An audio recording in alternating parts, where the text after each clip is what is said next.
welcome back to the channel.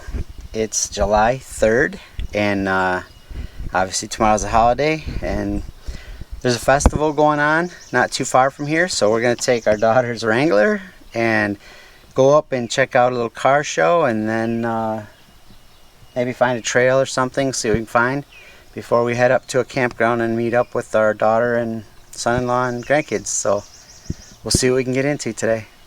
Alright, we are in Sand Lake, Michigan at the 4th of July weekend carnival, and I don't think we're going to get any rides, but we're going to go check out the car show here.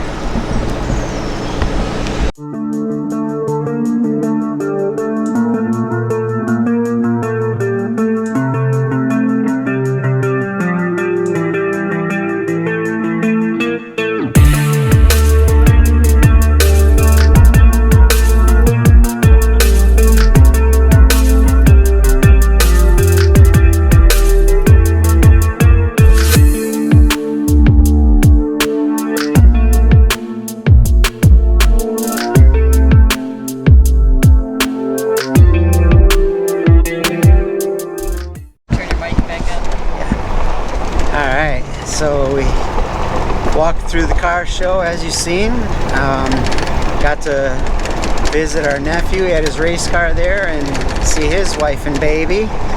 And now we hit a drive-thru and grabbed some food, but now we're just out in the country going to find our other daughter and her husband and kids at a campground that we're trying to find.